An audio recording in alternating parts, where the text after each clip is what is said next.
नमस्कार बहनों और भाइयों, बच्चों।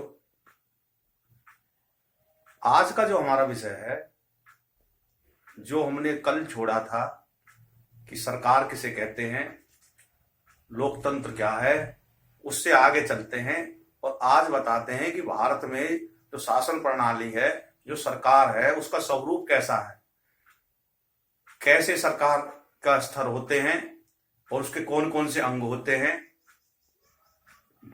संपूर्ण भारत में इसकी क्या व्यवस्था है, इसके विषय में हम समझाएंगे। ध्यान से देखें। तो देखें, पहले प्रश्न को समझ लेते हैं। ये काफी इंपॉर्टेंट सवाल है। बड़े बड़े लोगों के भी कंफ्यूज हुए रहते हैं कि क्या चक्कर है इनका, केंद्र की सरकार क्या है, कौन है, क्या है। वो एमपी एमएलए में ही भेद नहीं बता पाते, तो हम आपको अच्छी तरह से बताएंगे। तो हमारा जो मूल विषय है वो है आधारभूत लोकतंत्र शासन भाग 1। भारत में सरकार का स्वरूप और उसके अंग क्या हैं। तो भारत है और भारत का शासन प्रणाली बनाने के लिए क्या है, एक संविधान है। संविधान में नियम दे रखे हैं कि भाई कैसे सरकार बनेगी, उसका स्वरूप क्या होगा। तो भारत के संविधान में बताया है कि भारत में गणतंत्र होगा। भारत एक गणराज्य गणतंत्र है और गणतंत्र में कौन सी सरकार होगी, संसदीय प्रणाली की सरकार होगी। संसदीय प्रणाली की सरकार होगी। दो तरह की सरकार होती है, संसदीय प्रणाली और राष्ट्रपति प्रणाली, और एक मिली जुली होती है, मिक्स। तो हम वर्तमान में आपको संसदीय प्रणाली की सरकार के बारे में बताएंगे कि संसदीय प्रणाली की सरकार कैसी होती है। संसदीय प्रणाली सरकार में जो होती है वो संसद के द्वारा चलती है। एक संसद होती है, संसद में तीन अंगों से मिलकर संसद बनती है।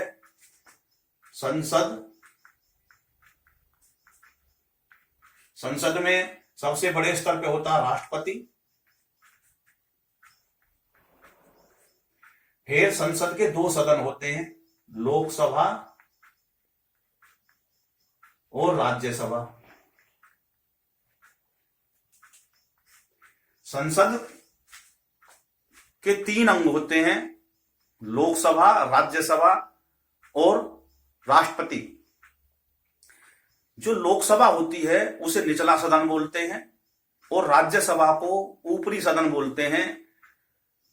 लोकसभा जो होती है वो सीधे जनता के द्वारा चुनी जाती है और राज्यसभा जो होती है वो जो राज्य होते हैं उनके एमएलओ के द्वारा चुनी जाती है। इसलिए जो सरकार होती है वो लोकसभा के प्रति जवाबदेह होती है। लोकसभा में जिसका बहुमत होता है उसी की सरकार बनती है। ये नियम है भारत के संविधान में। अब ये तो बात हो गई कि भाई संसदीय प्रणाली की सरकार बना ली, जिसमें राष्ट्रपति सर्वोच्च पे होता है और राष्ट्रपति भी सीधे जनता से द्वारा नहीं चुने जाता, क्योंकि संसदीय प्रणाली का स्वरूप ही ऐसा है। राष्ट्रपति उच्च स्तर पे होता है और राज्यों के एमपी और एमएलए जो होते हैं वो अपने वोट के जरिए राष्ट्रपति को चुनते हैं। इस प्रकार से राष्ट्रपति बनता है और राष्ट्रपति प्रधानमंत्री को चुनता है, चुनाव करता है, लेकिन वो भी सीधे सीधे चुनाव नहीं करता। वो भी जो लोकसभा में जीत के आता है और जिसका बहुमत होता है उस दल के नेता को आमंत्रित करता है कि भाई आप सरकार बनाएं, और वो अपने बहुमत को साबित करता है। बहुमत साबित करा जाता है लोकसभा में। ये बड़ा लंबा विषय है, ये बाद में समझाएंगे। फिलहाल मोटा मोटी ये बता दें कि भाई संसदीय प्रणाली सरकार में क्या होता है। एक राष्ट्रपति होता है, राष्ट्रपति के प्रधानमंत्री को सरकार बनाने के लिए बुलाता है। प्रधानमंत्री वो होता है जिसके जो है दल को लोकसभा में बहुमत होता है। प्रधानमंत्री अपनी मंत्रिपरिषद बनाता है और वो मंत्री परिषद सरकार बनाती है। ये संसदीय प्रणाली होती है। अब इसमें क्या होता है कि जो मंत्री जो बनते हैं वो ही एमपी ही बनते हैं, जो मेंबर ऑफ पार्लियामेंट होते हैं वो ही मंत्री बनते हैं, वही कानून बनाते हैं, वही कार्यपालिका का भी काम करते हैं, विधायिका का भी काम करते हैं। इसलिए भारत में शक्ति पृथकीकरण का जो सिद्धांत है वो पूरी तरीके से लागू नहीं होता। शक्ति पृथकीकरण का मतलब होता है कि तीनों अंग अलग अलग काम करेंगे, एक दूसरे के काम में टांग नहीं अड़ाएंगे, उसे शक्ति पृथकीकरण कहते हैं। जैसे अमेरिका में है, अमेरिका में क्या है, जो मंत्री बनते हैं वो मेंबर ऑफ पार्लियामेंट नहीं होते, और जो मेंबर ऑफ पार्लियामेंट होते हैं वो मंत्री नहीं बनते है। मतलब अजीब बात, यानी कि वहां वो मंत्री बनने के लिए मेंबर ऑफ पार्लियामेंट की जरूरत नहीं होती, और मेंबर ऑफ पार्लियामेंट मंत्री नहीं बनाए जाते, क्योंकि वहां पे ये मान के चला गया, क्योंकि जो मेंबर ऑफ पार्लियामेंट होते हैं वो वोटों से बंधे हुए होते हैं, इसलिए वे वोट के लालच में आके वो ऐसे कानून सख्त निर्णय लेने में हाथ खींच लेते हैं कि जनता हमें चुन के नहीं भेजेगी। इसलिए उन्होंने बताया भाई जनता के चक्कर से, झंझट से तो उनको मुक्ति कर देते हैं। आप सीधे राष्ट्रपति उनको अपनी इच्छा से जो भी योग्य देश में होता है उसको मंत्री बनाता है और कहता है कि खुल के बैटिंग कर भाई, जितना भी हो सके अच्छा काम करो, डरो मत ना कि हम तो वोट के कारण जो है हमको चुनाव में हरा देंगे। तो ये प्रणाली अमेरिका में है, पूरी तरीके से शक्ति पृथकीकरण है। लेकिन भारत में क्या है, ऐसा नहीं है। भारत में उन्होंने कहा कि भाई इनको जनता के प्रति जवाबदेह बनाते हैं, इसलिए भारत की जो सरकार है, संसदीय प्रणाली की जो सरकार है, वो जनता के प्रति ज्यादा जवाबदेह है। अगर आप मनमाने तरीके से काम करेंगे तो जनता आपको दोबारा चुन के नहीं भेजेगी। इसलिए भारत में जन कल्याणकारी सरकार होती है। अब वो कैसे काम करती है अब उसको समझाते हैं। तो भारत में संविधान ने संसदीय प्रणाली की सरकार बता दी। संसदीय प्रणाली की सरकार कैसी होती है उसका थोड़ा मैंने स्वरूप बता दिया कि एक राष्ट्रपति होता है, राष्ट्रपति के प्रधानमंत्री को सरकार बनाने के लिए बुलाता है। प्रधानमंत्री वो होता है जिसका लोकसभा में बहुमत होता है, उसके दल का नेता होता है वो, और उसकी एक मंत्री परिषद होती है। मंत्री परिषद और प्रधानमंत्री को ही सरकार बोलते हैं, राष्ट्रपति को। अब सरकार 3 स्तर पे होती है। भारत में संविधान ने 3 स्तर पे सरकार बनाने की बात कही, केंद्र सरकार, राज्य सरकार और स्थानीय सरकार। उस केंद्र सरकार में तो प्रधानमंत्री आता है, राज्य सरकार में मुख्यमंत्री होता है और गवर्नर होता है और उसकी मंत्री परिषद, और स्थानीय स्तर पे होती है नगर पालिका और ग्राम पंचायत। तो 3 स्तर की होती हैं। अब सरकार के 3 अंग होते हैं। कोई भी सरकार है उसके 3 अंग होते हैं। 3 अंग कौन से होते हैं? कार्यपालिका, विधायिका और न्यायपालिका। जो विधायिका होती है इसका काम होता है संसद में या विधानसभा में कानून बनाना। कोई भी कानून है उस कानून में बदलाव करना या उसे बनाना, उसका काम होता है विधायिका का। और विधायिका में कौन होते हैं? विधायिका में होते हैं member of parliament. Member of parliament जो होते हैं, जिनको सांसद बोलते हैं, वो होते हैं संसद में। और जिनको विधायक बोलते हैं या एमएलए बोलते हैं वो होते हैं राज्य में। बहुत से लोगों को ये अंतर समझ में नहीं आता कि विधायक कौन है और सांसद कौन है। काफी पढ़ लिख जाने के बाद में भी ये समझ में नहीं आता उनके कि कौन विधायक है, कहां बैठता है। जो विधायक जो होता है वो एमएलए को बोलते हैं और वो राज्य में होते हैं और राज्य की विधानसभा में बैठते हैं और राज्य के लिए कानून बनाते हैं। क्लियर? और जो सांसद होते हैं वो संसद में बैठते हैं, वो भी सीधे जनता के द्वारा चुने जाते हैं और वो संसद के लिए कानून बनाते हैं, यानी पूरे देश के लिए कानून बनाते हैं। और विधायक जो बनाते हैं कानून, एक राज्य के लिए बनाते हैं। प्रत्येक राज्य में अलग अलग विधायक होते हैं और अलग अलग मुख्यमंत्री होते हैं।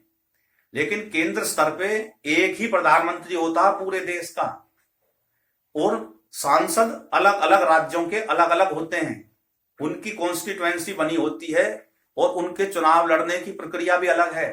एक सांसद को चुनाव लड़ने के लिए किसी भी भारत के किसी भी राज्य में वोटर लिस्ट में नाम होना जरूरी होता है, बस इतना ही काफी है, वो पूरे देश में कहीं से भी चुनाव लड़ सकता है। लेकिन एमएलए के लिए क्या है कि जिस राज्य से वो चुनाव लड़ना चाहता है उस राज्य की वोटर लिस्ट में उसका नाम होना चाहिए, तभी चुनाव लड़ पाएगा वो।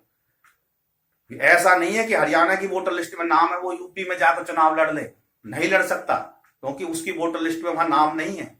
इसलिए एमएलए का स्तर छोटे लेवल का होता है, एक राज्य तक ही उसको बांध के रख देते हैं, राज्य से बाहर वो कोई हस्तक्षेप नहीं कर सकता। मेंबर ऑफ पार्लियामेंट जो है पूरे देश के लिए कानून बनाने में सहयोग करवाता है, और जबकि मेंबर ऑफ पार्लियामेंट जो एमएलए जो होते हैं, लेजिस्लेटिव असेंबली के जो मेंबर होते हैं, वो केवल अपने प्रदेश के लेवल पे ही कानून बनाने में सहयोग करते हैं। तो इतना मैंने बता दिया तो आपको समझ में आ गया होगा कि एमएलए और एमपी में क्या फर्क है। अब इससे आगे बढ़ते हैं एमएलए एमपी से। तो कार्य विधायिका में क्या कौन बैठते हैं? एमएलए और एमपी, यानी कि जो राज्य की विधायिका है उसमें एमएलए होते हैं और केंद्र की विधायिका में एमपी बैठते हैं। और फिर आती है कार्यपालिका। कार्यपालिका मंत्री परिषद को बोलते हैं। जो मंत्री परिषद होते हैं वो कार्यपालिका होती है, और उनको ही मंत्री, भारत में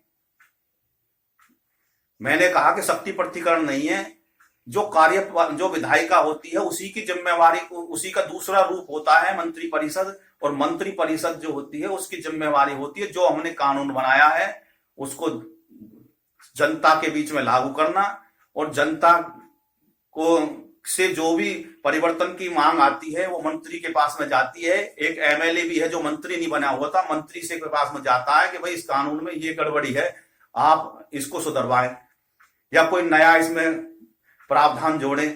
तो मंत्री परिषद जो है वो विधायक जो कार्यपालिका का काम करते हैं, और कार्यपालिका का नीचे इस लेवल पे अफसर होते हैं, उनमें मुख्य सचिव वगैरह होते हैं, फिर नीचे लेवल पे आते हैं कमिश्नर होते हैं, और डीसी वगैरह एडीएम वगैरह होते हैं।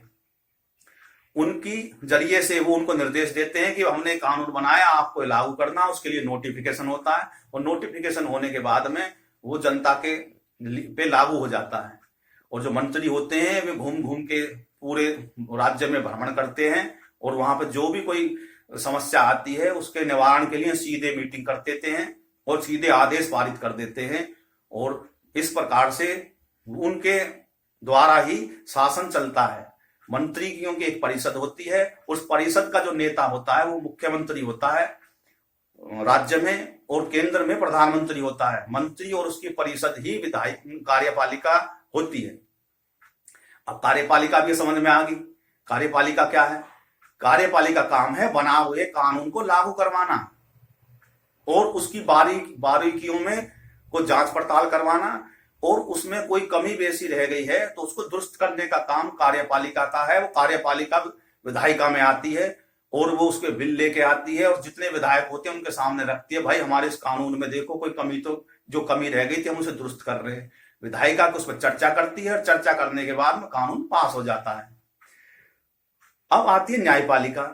न्यायपालिका का काम क्या है? क्योंकि भारत के लोकतंत्र बहुत ही सुंदर लोकतंत्र है, अनोखा लोकतंत्र है, उसमें कहा है कि भाई उनके ऊपर कार्यपालिका और विधायिका के ऊपर एक तीसरा अंग बना दिया, ताकि वो कठोरता से या बर्बर तरीके से, कोई मनमाने तरीके से नियम कानून ना बनाए। इसलिए विधायिका और कार्यपालिका के ऊपर न्यायपालिका बैठा दी। अब न्यायपालिका का काम क्या है? जो विधायिका ने कानून बनाया उसको जांचना परखना। जांचने परखना किसके आवरण में, किसकी छाया में, रोशनी में? संविधान की रोशनी में, कि संविधान में जो नियम बताए हैं क्या उनके अनुरूप ही ये कानून बना है। अगर उनके अनुरूप कानून नहीं बना तो उसको असंवैधानिक बता के उसको खारिज कर देती है, नहीं भाई ये तुम्हारा रद्दी में टोकरी में फेंकने लायक है, अब दूसरा कानून बनाए। और देश में जितने भी मामले आते हैं लड़ाई के, झगड़े के, जमीन जायदाद के, बंटवारे के, और भी शादी के, विवाह के, मारपीट के, मर्डर के, जितने भी और अन्य मामले होते हैं उनको अभी सुनवाई न्यायपालिका करती है। न्यायपालिका के भी 3 स्तर होते हैं।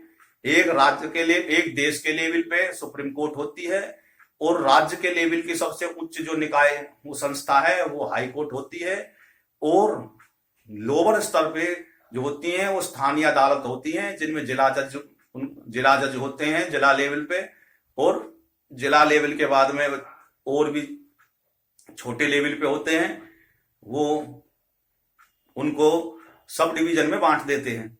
तो इस प्रकार से जो है ये न्यायपालिका चलती है। न्यायपालिका का अलग विषय है, हम फिलहाल उसके काम करने के ढंग पे नहीं जाते, केवल इतना ही बताते हैं कि जो न्यायपालिका जो होती है वो जो केंद्र कानून या राज्य कानून बनाती है उनको संविधान के झरोके से जो है देखती है कि भाई संविधान के अनुरूप है या नहीं है। इतना काम न्यायपालिका का है। वो चेक और बैलेंस बना के रखती है सरकार के बीच में, और जनता का एक तरह का वो अभिभावक होती है कि जनता के ऊपर ये कोई जबरदस्ती ना करें, कोई ऐसा कानून ना बनाए जो मनमाना हो।